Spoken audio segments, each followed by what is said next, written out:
Meron tayong ginagawa dito mga bossing, grabe oh.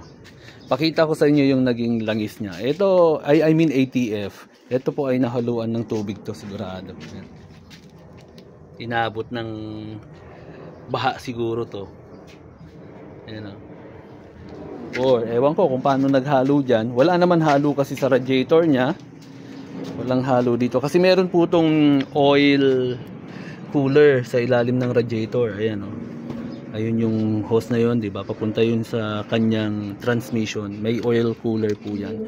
And kung ito po ay sira, dapat may halo din dyan. Pero wala, oh, malinis na malinis ang kanyang tubig. Distilled water ang gamit ng may-ari nito. So, ito, tignan nyo gaano kadumi.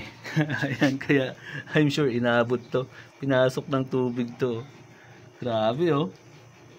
Buti nga na papaandar pa kahit papaano. Pero talagang delayed shifting tapos biglang hindi na aabante. Ayan. Oh, grabe mga bossing oh. Kaya alagaan niyo yan. Ikakasira ng transmission niyo yan oh. Grabing latak. Tsaka yung mga hibla ng metal oh. Sobrang dami na mga boss. Ayan. So, lilinisin na po ang ano nito. Ang kanyang body bulb tapos ifa-flashing ang kanyang ATF. Yan, so binaklas ko na yung kanyang transmission oil pan ba tawag dito o kung ano man. Ito mga bossing. Pakita ko sa inyo. Aray. Ayan, pinabaklas ko na. So, bababa natin to. Buong body bulb. Kailangan natin dinisin yan. Diba? Grabe. So, yan po. Nissan Sentra 2005. Nissan Sentra GX.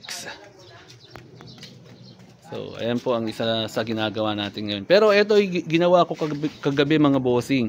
Naka-schedule to dapat kahapon and pinaandar ko at saka inayos ko na yung engine performance niya, tsaka yung mga trouble code niya inayos ko na rin kagabi. Lumilipad na nga utak ko kagabi dahil pagod na pagod tayo, pero at least natapos natin. Ayan. And hintayin yung video noon mga boss, may matututunan na naman kayong bago doon. So ayan po.